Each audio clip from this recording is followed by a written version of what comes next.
John Madsen, welcome to the Smart Nutrition Made Simple show. How you doing, brother? I'm doing good, man. Happy to be here. Thank you for thinking of me. Oh, it's absolute pleasure having you on. I've been meaning to have you on for quite some time. I think we speak to somewhat of a similar audience, and I know we have a similar mindset around how we do things with fitness and nutrition and lifestyle. And so I knew that your message was going to resonate with our audience. So I'm excited to jump in here.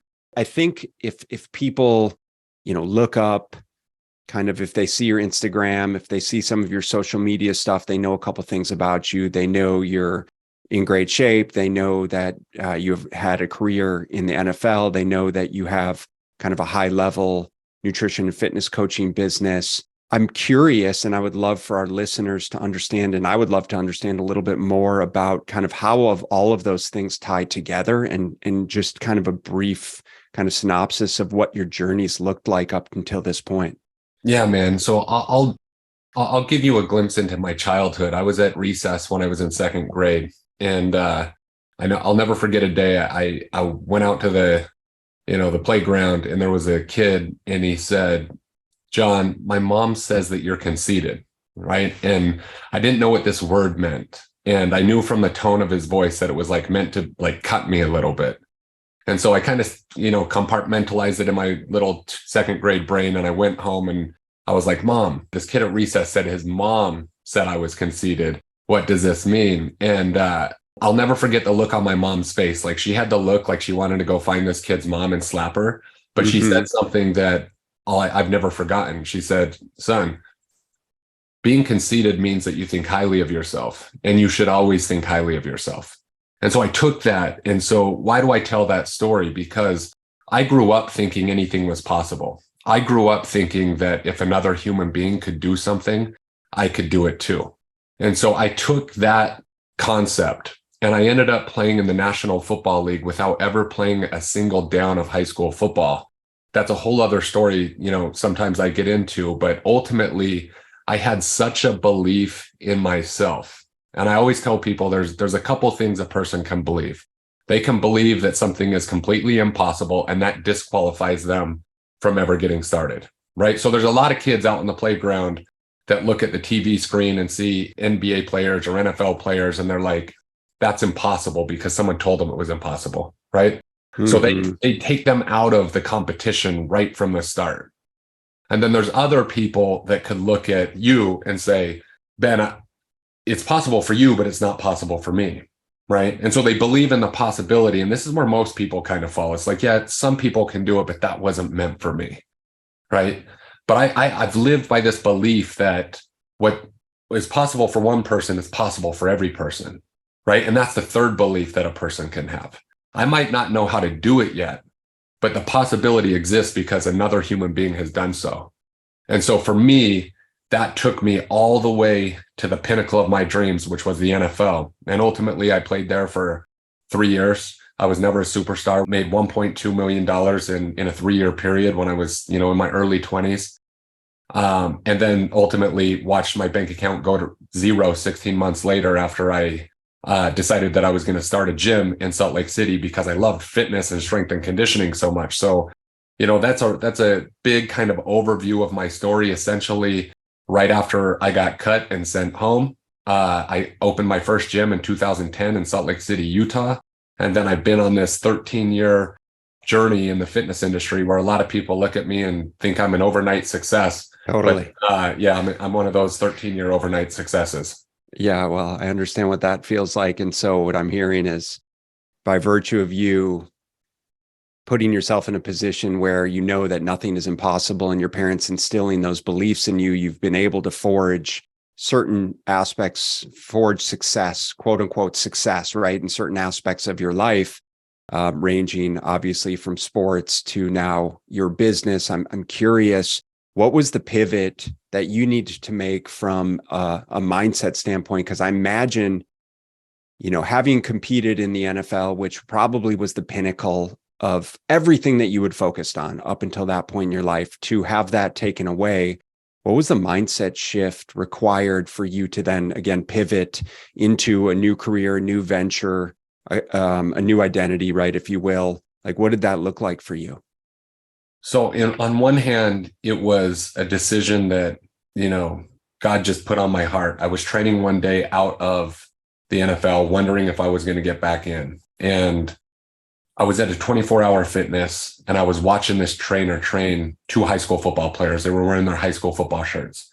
And this trainer like put them through an hour workout. And as I was working out, I couldn't help but watch this trainer who meant well, training these high school kids, and me knowing that they were not getting anything near what they needed to get. In fact, in my opinion, they just wasted an hour of their time, right? And it's because they were doing a bunch of like ladder drills and like these cone drills, and I'm like, that is not what they need, right?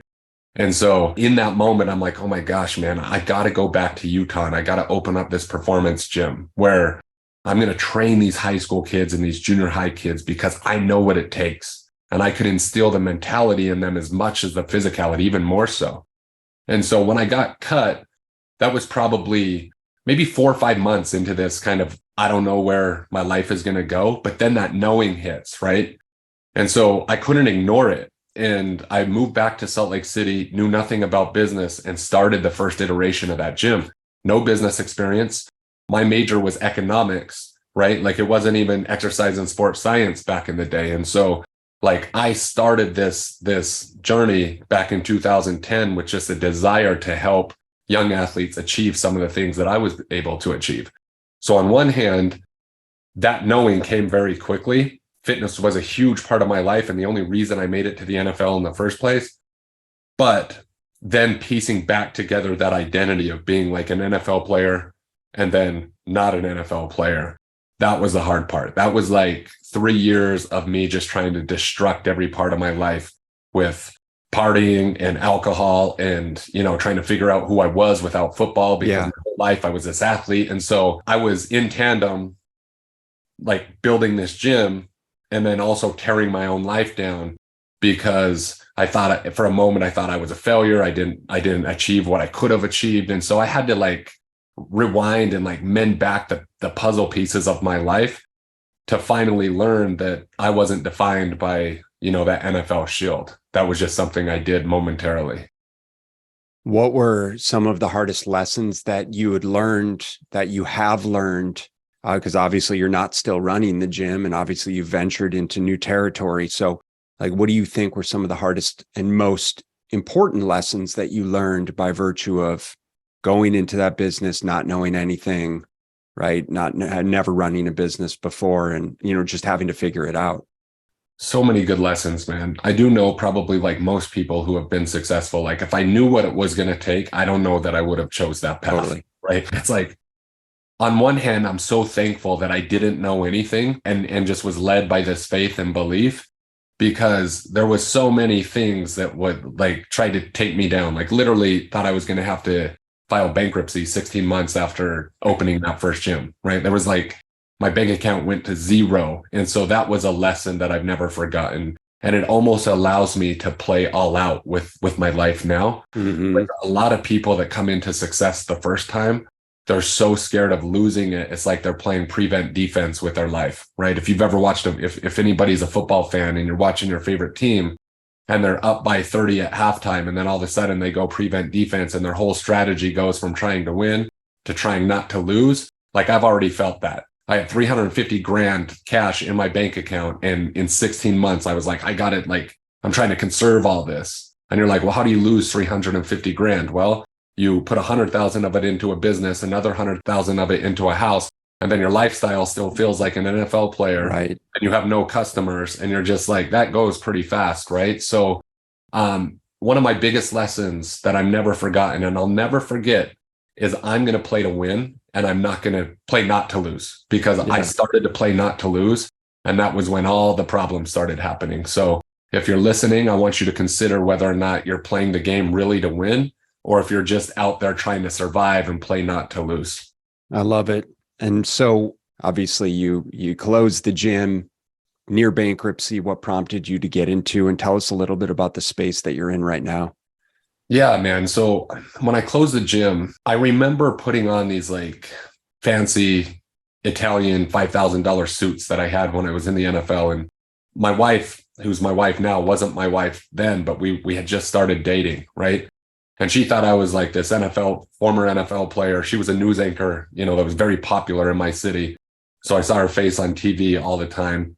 And she thought I was this NFL player that, played in the NFL. She had no idea like how much money I made or didn't make at that point. And I had this gym. And so I was a hometown kind of hero that never played high school football, played at the University of Utah. And then I go back to my home and then open up this gym. And so it looked very honorable, right? Mm-hmm. So she thought I was like kind of a success, but yet my life starts crumbling. And one day I wake up, she comes over and I'm like dressed up in a suit. She's like, "What's going on?" I'm like, I haven't really told you, the real story about this gym. I have some job interviews, right? I'm going to go, I got to go figure out how to make some money. And I had job interviews like as an insurance agent, mostly in sales. Like I remember having like 3 to 4 job interviews because in my mind, I'm like, I got to make 6 figures. Like I got to make 6 figures. And I got to figure out something now. And she looked at me and she just said, "That's not you, right? You're nothing wrong with being an insurance salesman or, another type of salesman." She's like, that's just not what I see in you. Right. And she doesn't realize, she does because I've told her, but at that time she didn't realize like that kind of shifted another direction in me. I went to the interviews and I could have picked, out of 3 or 4 jobs and it would have been commission based and I would have been wearing a suit every day. But I took her words and I was like, she's right. That's not me. And so I shut down that gym, that very first gym, which was, the nicest out of the probably 4 gyms I ultimately had. And I went to one of my friend's gyms and I said, "Hey man, I got a clientele now. I would love to rent space from you. I don't know how long this is going to last, but what would it look like for me to just pay you monthly? And I'll do my own marketing and whatnot." Because I learned some stuff, in that 16 months. I did have some customers now. And he said, "Yeah, John, dude, you can come in here. It's X amount of dollars." And so in 9 months, I basically started taking over that gym. And he's like, "Man, like you just have too many people, man. You got to go do it on your own again." And so I went from that little kind of intermediary renting from somebody. And then I ultimately built a warehouse style gym that was complete, like just rusted metal plates, super cheap. Just think about the most like Rocky-ish warehouse. And it was some of my favorite memories because that sounds some great. of the athletes that I trained out of there personally are playing in the NFL today. Right. And so there was a lot of joy in that gym, but it was not financially successful. Once again, that was just like passion for me and no business sense. And so I had a couple other iterations of the same concept until ultimately 4.5 years ago, me and my wife had our first child and my daughter was born. And so I realized like, if I wanted a certain type of lifestyle, that I was going to have to figure out how to build a business and not just be a gym rat. And so that was when my desire was sparked to scale something and provide impact at the same time. So where before was just like, I'm going to make impact, I don't care about money. Then there was an entrepreneur switch when I looked into my daughter's eyes and I'm like, I'm going to provide that little girl with a life.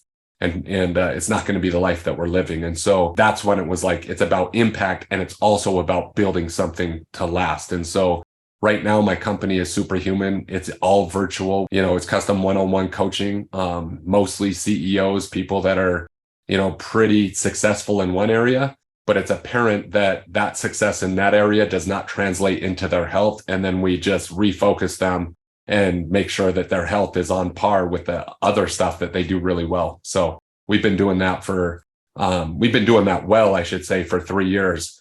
I first started trying to transition into that probably 4 years ago. What do you see with the clients that you work with? What's usually the impetus for them to reach out? What's the turning point for the men and women that you guys work with? Because you clearly said they're successful in many areas of their life. Obviously, their fitness, their health is usually the lowest on the totem pole up until a certain point. And so, what's usually the reason why they reach out to you guys?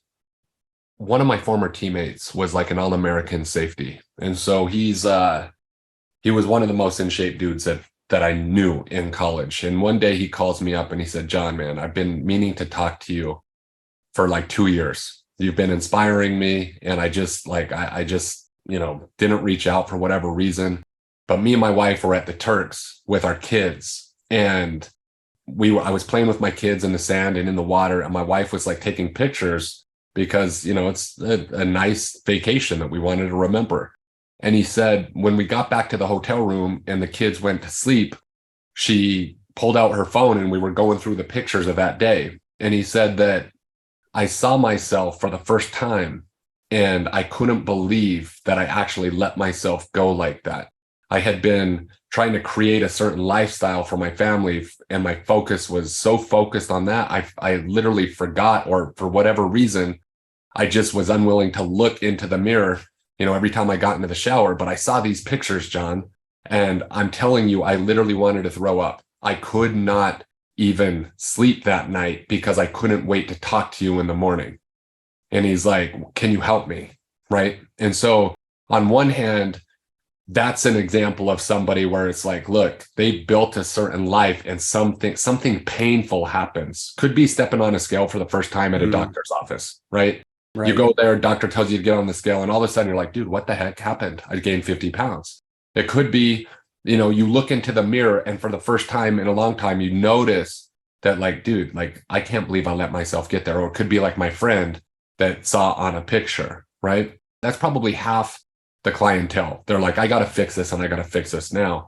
The other half are guys who are winning in their other aspects of their life.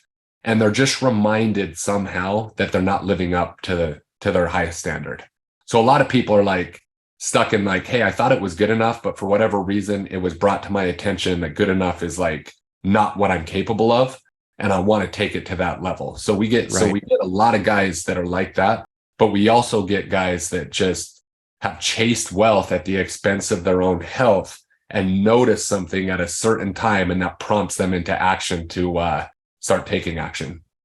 Yeah, absolutely. We see that quite a lot. And I think you and I could probably agree that for the vast majority of these guys, it's not that they haven't tried things in the past. In fact, they've probably tried all of the different protocols, right? And maybe they've had a lot of success. They lost an initial 20 or 30 or 50 pounds doing intermittent fasting, and then they've just kind of been stuck or backtracked. Or found themselves bouncing around. And anytime any hiccups or road bumps fall into their path, summer vacation, they go travel with the family, whatever that looks like, they always end up starting back at square one. And then they fall into our path. They fall into your path. How do things look different? And how do you work with your clients differently? Because I think we both agree that it's not about the X's and O's. It's not about, and I think all of my listeners would understand this if they've listened to more than a few episodes, that it's much more than just the nutrition. It's much more than the nuances of the training and the science behind it. But it's so much more is rooted into the mindset and their belief systems around who they're trying to become. So how do you speak to, and what do you guys focus on to help shift the mindset, shift the behaviors for your clients? Because you guys have fantastic results. I mean, you've got, great before and after pictures. And so what would you say towards that aspect of the program? Yeah, man. It's interesting because in this fitness industry, some coaches are going to make it seem like it's rocket science, right? Right. They're the smartest guys in the world. And it's, their method is like, somehow superior than everybody else's method. And, I'm so smart, right? That's not, if you go to my Instagram page, like, you'll be like, dude, this dude has a huge fitness influence and he talks about fitness maybe 10% of the time, right? Because Here's the thing, you and I know that, like, I could talk about, calorie counts and macro counts and how many grams of protein you should eat and all that. But like, I don't like to waste my breath on that until I can capture a person's heart. Because if I can't help them understand why they want it and why it's important for them, then no matter what we teach them, even if they're successful in 90 days, is not going to last. Fitness has to become part of you. If it's got to become an unconscious value for somebody. And so what I do and what I talk about all the time is trying to lock a person into this ultimate desire for excellence. I don't even really call it fitness. Like fitness is one aspect. But if I believe that my creator made me in his own image, right? Or you don't even have to believe that, right? But if I choose to believe that, in no way, shape, or form is that image mediocre. And if I'm choosing mediocrity, I'm living far below what my potential is. And so I'm always helping a person try to convince themselves and try to build that desire. Because if they do that, then the discipline that everyone talks about is not an I have to, it's an I get to. Right. And if it's an I have to, then whatever success that or behavior change that they modify in the short term is not going to last long term, because any behavior change that doesn't align to an identity is just going to fall back. Right. So if it's going to stick, a person has to identify with a person who is excellent in their fitness. Then it's automatic. Right. And so I always tell people, like, people like to look at Michael Jordan or Kobe Bryant or Tom Brady. And at a certain level, sometimes those people were motivated to prove everybody wrong. Michael Jordan getting cut from his 9th grade team, Tom Brady getting drafted in the 7th round, and other quarterbacks getting picked up. But after a couple championships, they've already proved everybody wrong, right? So what drives them to 6 championships? It's this desire to then be the greatest of all time. And so a lot of times people point to their discipline. Well, Tom Brady watches more film than any other quarterback in the history of quarterbacks, or Kobe Bryant was in the gym at 4 a.m. before everybody else on the team and left after everybody else on the team. They're so disciplined. And of course they're disciplined, but guess what? Their discipline was in their desire to be the greatest and in their minds, because what they have to do at that point is somewhat automatic. They don't, whatever the path was for them to take to be the greatest, they would have walked on hot coals. They would have swam to the other side of the ocean. They would have done whatever it took to reach that desire that was placed in their heart. Right. And so if I think about that in fitness, some people are like, if that desire is not there, then everything that we're going to ask them to do, even if it's not like, nobody has to do a 2-a-day, but if they have to hit the gym 4 times a week for an hour and actually do it with a little bit of intention, if we ask them to understand calories, fats, carbohydrates, and proteins, and specifically hit some targets to modify their body composition, they're like, oh my gosh, I got to log it into my fitness pal. It's like, it's so annoying. It's like the discipline is too much for them, right? But if a person wants it in their heart so bad, the discipline required is nothing. It's like, cool, I get to do that because that gives me my edge. I'm not like you, right? And so in my company, we do have some of the most ridiculous transformations, and it's because we built our culture on that. We're not built this, like, we're not the same, right? We all had excellence as something we could aspire to, but 90% of the population would rather be average, and we're not that. So I think the culture is more of our genius than the actual, to-dos, because there's a million trainers that we could talk to, and we all essentially know relatively the same stuff. But why are some successful and others can never get a person to reach the finish line? And I think it's a culture thing for us. Yeah, absolutely. And I appreciate that you talk about allowing the client to come to the realization that it's their decision to make, that they need to change who it is that they are, and that they get to decide on a daily basis to live into those values that they said that they want for themselves. And ultimately, I think what we frequently see is then whether or not it actually is something that they say that they want, especially when they start to experience resistance, right? So the perceived resistance of tracking calories, the perceived resistance of submitting a check-in form, the perceived resistance of preparing meals and not eating out, the perceived resistance of not having 5 beers on Saturday night and, going out with the boys or whatever it is. Ultimately, to come back to like, this shit's too hard, I can't do it, can we make it more simple? why do we have to do it this way? XYZ. I'm just going to go back to doing intermittent fasting. How do you approach those conversations when clients invariably do experience resistance to the plan of attack, if you will? Yeah. Yeah. I mean, on one hand, someone's got to be educated, right? Like we have to educate them on the reason why. Let's just say you had a perfect example, because our clientele sometimes, like you said, is very similar. And they try to outsource their fitness in a way, because like, let's just say they're great at business and they're like, as a business owner, you can use leverage, you can hire employees, you can, you can make things super efficient, you could add automation and all that stuff. And so if they figured all that out and they've struggled in their fitness, their minds are like, how can I make this as easy as possible? And like what you do and I do, like there's not a faster way to get from A to Z, right? But there might be a faster way to get from A to C. So it might be easier for them to just be like, you know what? I'm going to cut out carbs and I'm going to not drink alcohol for 90 days. Cool. Those are their rules. And then they think the carbs are the issue, but ultimately you and I know that their calorie total just went down because they took a whole food group out.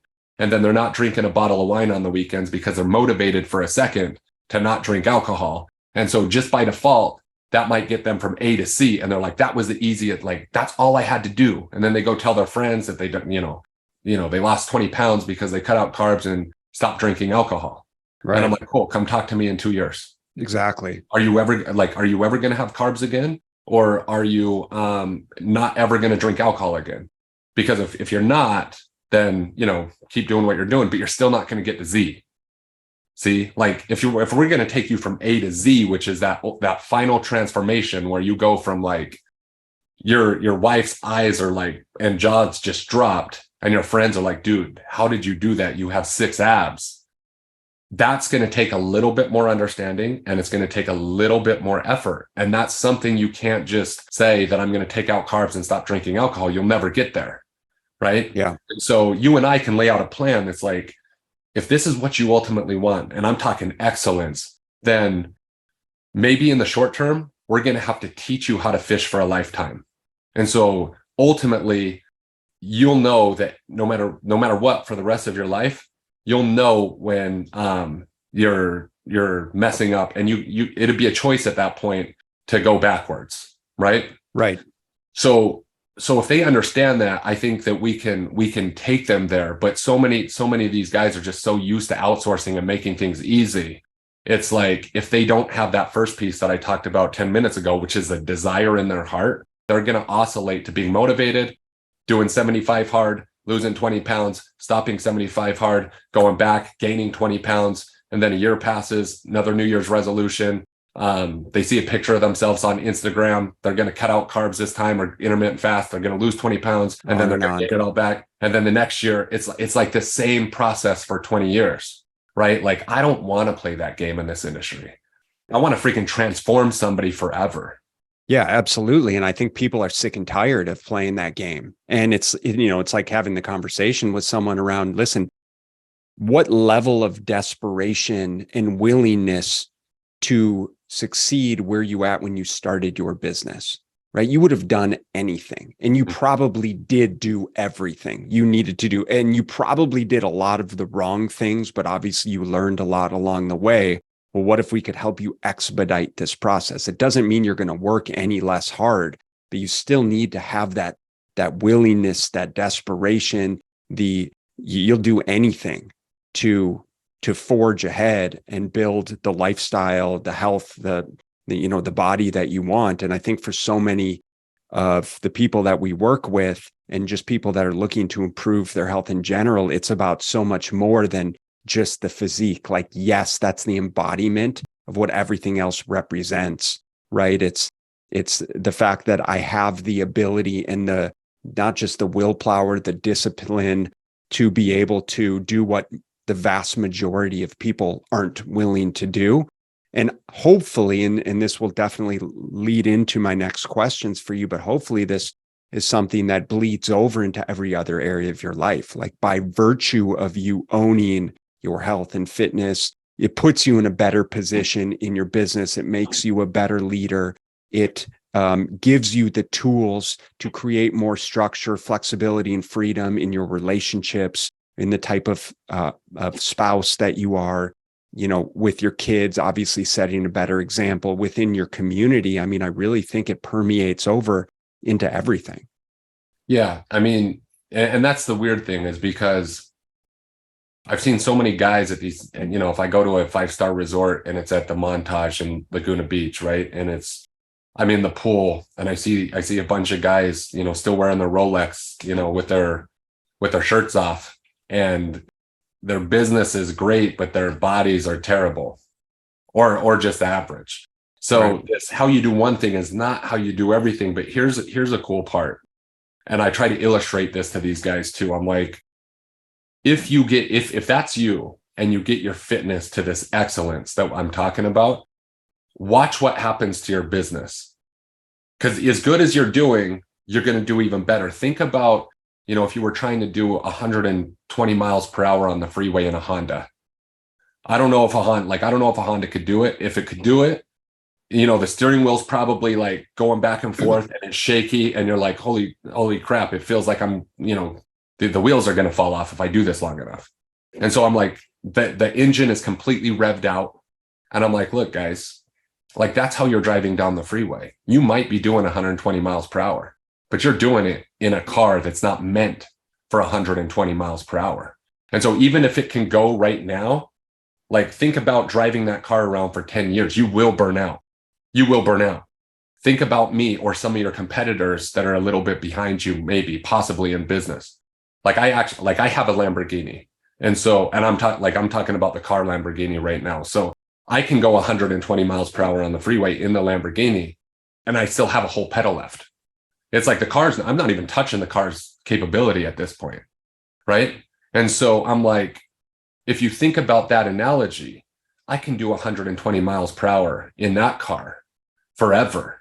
It's not even that. That's how the car was built, right? And so if you think about your energy and your vitality and the clearness of your thoughts and your mindset and your attitude, the way you feel when you get up in the morning, right? It's like, even if they're doing great in their business, if they were to turn their Honda their body, metaphorically as a Honda, into a Lamborghini in their body, a supercar, and pay attention to the fuel that you put into it, right? And it's all maintenance and optimized. Your business can't help but to grow. So the cool part is, on one hand, you can have, a mismatch in certain areas, but when you focus on the lagging area, the one you do great at, exponentially grows. Yeah. Well, that brings us into my next question, because I'm curious for you and what you see, I guess, with your clients around this proverbial balance. You said how you do one thing is how you do everything. And for many of us, we've grinded for a long time in our business, sometimes and oftentimes at the expense of our family, of our relationships. And I know that's true for a lot of the clients that we work with, to the degree that I think there's a level of concern around, I've been pushing hard in business, and now you're telling me to push hard in fitness and nutrition and health. How do I do all of these things without compromising other areas of my life? So I guess it's a twofold question, John, in terms of just generally speaking, how do you speak to this proverbial balance? And then for you personally, I mean, I'm curious, as an entrepreneur, how do you effectively manage your time and run a successful business and still, I know you have family values, faith values, marriage values that you uphold. So I'm just curious if you'd be willing to share some of that. Yeah, great question, man. So this balance, I always, it's interesting. People hear me talk, and it sometimes they would associate, like, John would love this book by Tim Grover, Winning, and like Relentless. And it's actually like, I hate those books. Right. And so like, people always are like, what? I can't believe it. I love. I'm like, hear me out on this. In the book, he's talking about the people that are the greatest in the world. And so I'm not sitting here on this podcast as the greatest in the world at anything. Right. At anything. And I use Tom Brady and some of those guys as an example previously, just to illustrate the desire. But when we're talking about balance, a lot of times we see the world's best performers. And it says in the book, like winning's going to cost you a lot, right? And it's like, if you're going to be the best in the world, your family life, who knows? Like, but Right. you can see it on display in some of the people who are the best in the world. And it's usually, they're not very balanced, right? They're the greatest in the world at one thing, and everything else is like probably far below average, right? And the reason I don't like these books is because people like you and me are reading them, and our clients are reading them. And so I ask them, I'm like, are you really trying to be the best in the world? Like, are you gonna be the best bodybuilder in the world, or the best powerlifter in the world, or the best, even in business? Are you Elon Musk, or you know what I mean? Right. And so, like, for me, I have a business that's probably in the top one, not probably, in the top 1%, right? I also have a body that's in the top 1%. And I would say that I am a top 1% father without even hesitating or blinking an eye. I take my daughter to school at 9 a.m. and at 3 p.m. when I'm done here, my wife will pick her up, but I'm at home waiting for her. Someone asked me to talk outside my business hours, say I can't do it, right? And so I would say I'm top 1% as a father. I'm top 1% as a business owner. I'm top 1% in my body. I'm top 1% in my marriage, right? And so so to me, that's balance, right? But I'm also not the greatest in the world at one thing. Mm-hmm. And so I think that everybody listening, unless you're trying to be the best in the world, unless you're trying to be Elon Musk, Michael Jordan, Tom Brady, or Tiger Woods, right? Unless you're trying to be that, then I think balance is achievable for you. If you're trying to be the best in the world, you're probably going to have to sacrifice everything else. It's going to take more time. So for me in fitness, to have a 1% body, I'm not going to win any powerlifting meets. I'm also not going to win any bodybuilding meets. I'll walk around at 10% body fat and have 6 abs year round, right? But I'm only working out 4 times a week. That's it, for an hour or 90 minutes if I'm talking to somebody in the gym, right? Well, for most people, that in and of itself is significantly more than what they're currently committing to. Dude, but some people are doing like 75 hard and doing two a day, right? 45, 7 days a week. Yeah, okay, that's fair. So I'm like, I haven't done a 2-a-day since 2009, my last year in the league. Like, I don't do any 2-a-days in fitness. I work out 4 days a week for an hour. I consistently and relentlessly hit calorie and protein totals. And if I want to get real crazy, I'll hit my carbs and fat total for certain, blocks of my year. And I get 10,000 steps a day so that I'm not just sitting here on the computer. I'm adequately hydrated, and I get 7 hours of sleep at night. And it sounds like you're ruthless with your schedule. I'm ruthless with my schedule, and it's just repeat for the next 20 years. So when people get in this fitness game, it's like, we got to get them in and help them get results in 90 days. But I also got to get them to realize that it's not even a year game for them. Oh, yeah. It's not even a 5-year game for them. Right. They're like, John, how do I look like you? I'm like, guys, I started training when I was 16 years old, exactly. And I've never taken more than 2 weeks off. So there's so much compound interest in this body. Like, sometimes my wife, like, I'll eat a full pizza and she's like, how do you still have abs? I'm like, babe, like, and she knows this at this point. Different game. It used to, really bug her, so she's like, how do you do this? I'm like, I have so much compound interest. And the good news for people listening to this podcast, maybe you're 35 and you don't. Just think about when you're 50 and how thankful you'll be if you started today. Maybe you're 45 and you're like, man, I don't have very much compound interest. I should have started 20 years ago. Start today, because when you're 70, the game changes for you. So people just think way too short term, in my opinion. I agree completely. I mean, listen, like what's the saying? The best time to plant a tree? 20 years ago or yesterday. Yeah, exactly. And start today. And You know what? Like you're just not going to look like you. You're not going to look like me, like whatever. You're not going to look like the dude who's been training since they're 16 years old and eating relatively healthy, and whatever. Genetics play a role too. And that's fine. Just acknowledge it, but you still have to fall in love with the process. Like you said, you still need to change your identity of who you're becoming and actually embrace that, and then decide every single day to do it. And so where you are now, John, kind of knowing what you know now, you seem like an extremely growth-minded individual, which I really respect about you, and love hearing kind of the trajectory of your journey. Where are you guys going? in the future? From a business standpoint, man, I feel like we just in a weird way, I feel like we're just getting to the starting line. And so we have one of the larger online fitness businesses. We have like 22 employees, right? So we have, and it's not a cheap program. I still think it's cheap, right? I'm like, people commit to 30-year mortgages and car loans for 5 to 7 years, but God forbid they commit to their body for a year, right? To me, it's like they're going to spend money on TVs or the Gucci line is still going to be wrapped around the store. And it's like, without a body that's exceptional, like none of that matters. However, I believe we're just getting started, because all I have to do is walk through the airport. And if I watch 100 people, there's going to be 90 people that are completely playing below their potential, right? They're sleepwalking. And you can go to any airport in America. You'll see the same thing as me if you pay attention.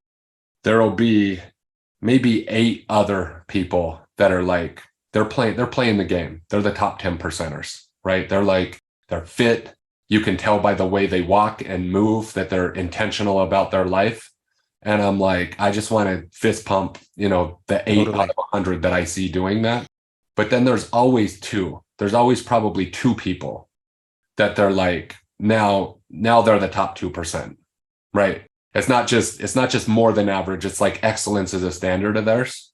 And so I just believe that, almost every person I come in contact with could be better served with a protocol that will allow complete optimization in their bodies, which is, in my opinion, everything, right?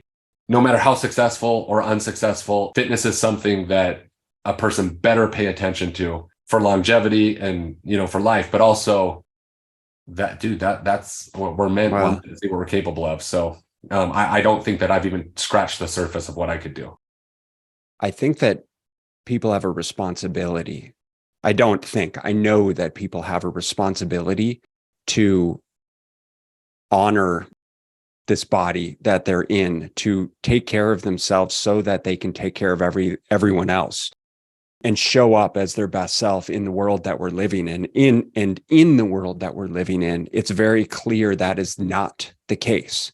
And so it's not difficult to differentiate yourself by any stretch, in any capacity, whether we're talking about fitness, whether we're talking about business, whether we're talking about family, marriage, whatever it is. Like, it's not that hard to elevate yourself above quote unquote normal standards.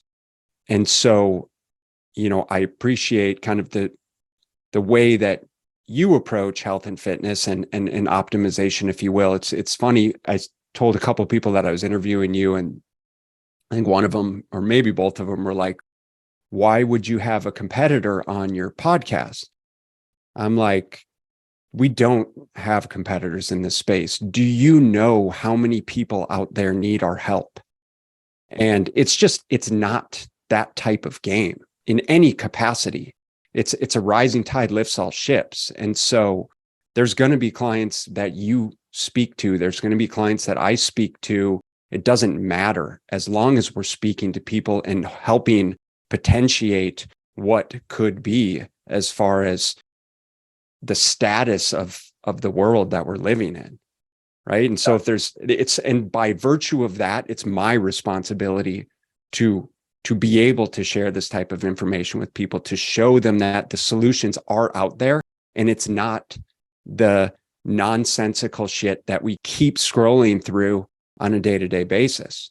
People have a responsibility to take ownership and invest in their health and fitness and their lifestyle and in their family and in their marriage and in their business, and elevate on every level. And so I applaud you for everything that you're doing. I appreciate you taking the time to come on the show.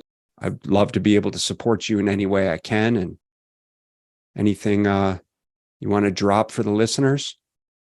Yeah, man, I appreciate you, because it is this understanding that we're ultimately on the same team, right? We got to be warriors out there for people to to at least give them the truth, and they can choose to accept the truth or reject it. That's going to be a decision that they get to make, but we get to share the truth. And so I appreciate you having me on. The last thing that I would just tell people is that if I had like one message that I would want a person to know, it's this idea that I think people are waiting for permission to be great.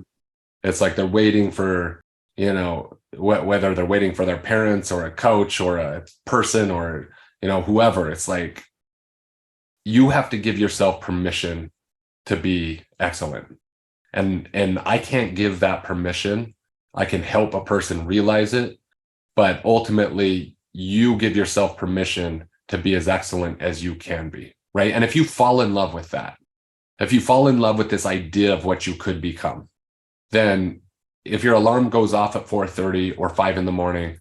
and you're getting your workouts done before most of the people are even awake, it's an I get to thing and not an I have to.